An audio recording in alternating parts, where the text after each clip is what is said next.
Did you ever wonder how the Suicidal King, also known as the King of Hearts, came to be? Well, let me tell you, it isn't really that pretty. In fact, the King of Hearts actually used to be King of Diamonds. I'll set him down.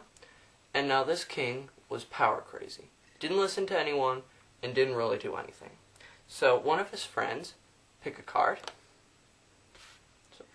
tried to talk some sense into him. So say, that's your card. So your card walks up to the king and says, look, I don't like the way you're treating everyone, and I want my friend back.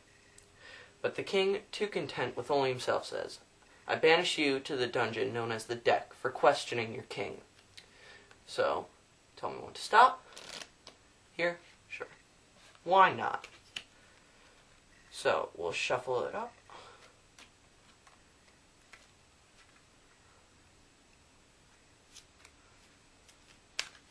Alright. Now, his second friend, so pick another card, say this one, walks up to the king and was able to talk some sense into him. Now, the king told him, go find my old friend that I sent into the deck. So, tell me when to stop. Here. Alright. Put him in. Put that in. And we're all set. Shuffle it up again. Alright. With a snap of my fingers, a messenger comes. And the messenger says, we've made contact with your friends, and they're leaving the dungeon as we speak. So the king says thank you. And about an hour later, your original card comes up, but on his back is the second card. The second card died on the way up. So ever since then, the king could never forgive himself, and thus became suicidal. Alright, well I hope you guys really enjoyed my trick, and what I'm showing you are the two cards that you need for the setup.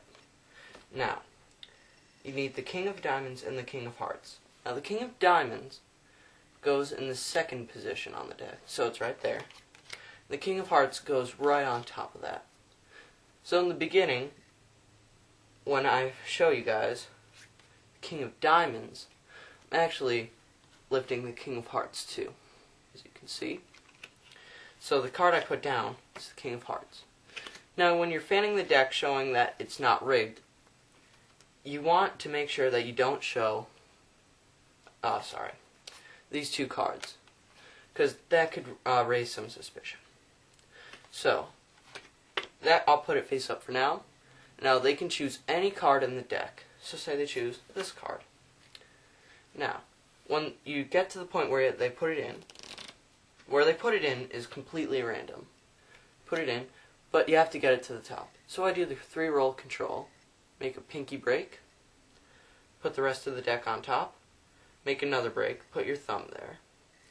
Then you just roll each section like that. So eventually, 5 of Hearts is on top. Now you don't have to do that, but you just have to get it to the top. Now that that's on the top, be sure they don't choose that card.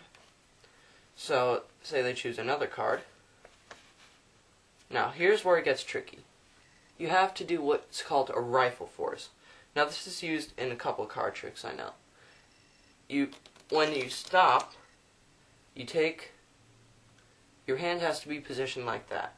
And when you pull it away, the top card stays on top. So really, your card's still right there.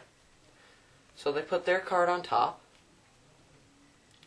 Then what you do is when you're putting it back to do another 3-roll control to get it to the top, you take off a card, and that'll be the messenger. So like that. Then do some more 3-roll control. Now after that, I recommend doing some false cutting, just to make it look like the deck's shuffled. So with the snap, there's the messenger. Put that aside. Then you're going to need to do a double lift. There's their original card. And there's their second card. Then you would just flip the king over, and he would be suicidal. Alright. Thanks for watching.